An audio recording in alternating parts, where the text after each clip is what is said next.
As we were saying previously, new media technologies and the changes that have occurred over the past 20 years have had an impact on you and your relationships, whether you are a heavy user or not.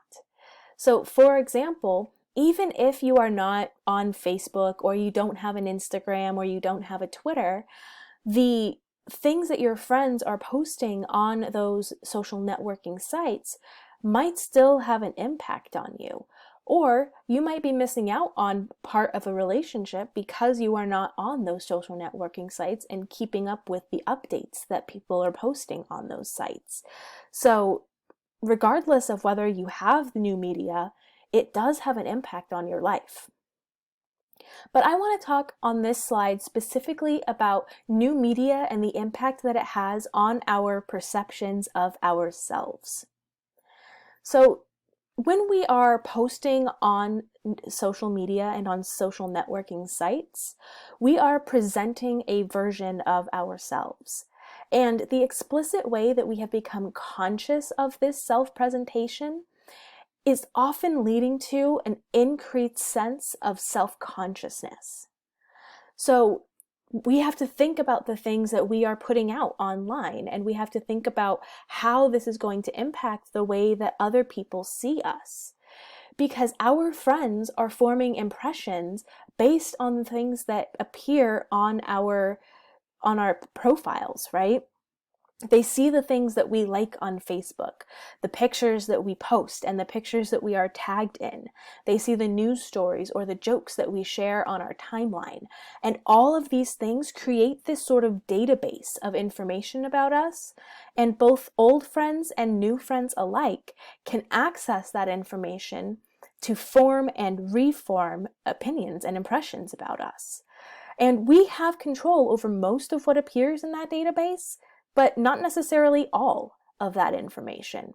For example, if you don't have certain settings turned on, you might get tagged in a photo on Facebook that isn't necessarily the most flattering photo of you. So sometimes we have control and other times we don't.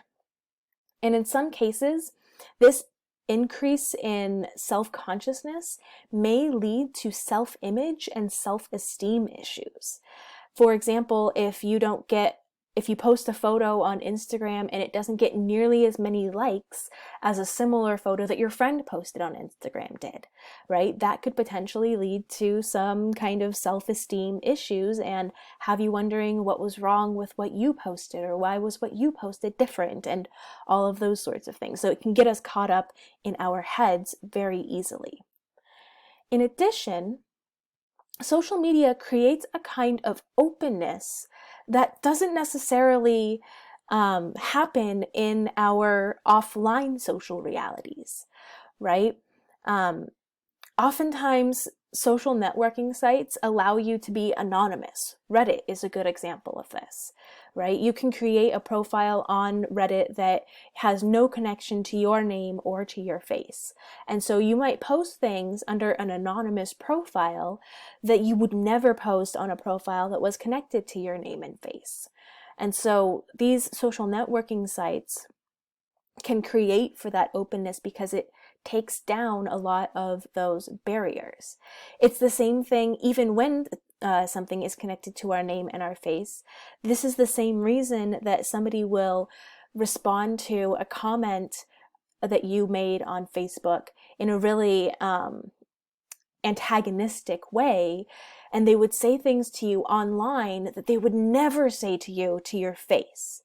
And it's because we're behind this screen. We feel like there is a level of safety there when we are hiding behind a screen rather than saying things to someone's face and disclosing in that way. So social media, online media, social networking sites, all of these things can just open this can of worms when it comes to our ability and our willingness to share information with others. So as you can see, new media has an impact on the way that we see ourselves and the ways that we interact with one another.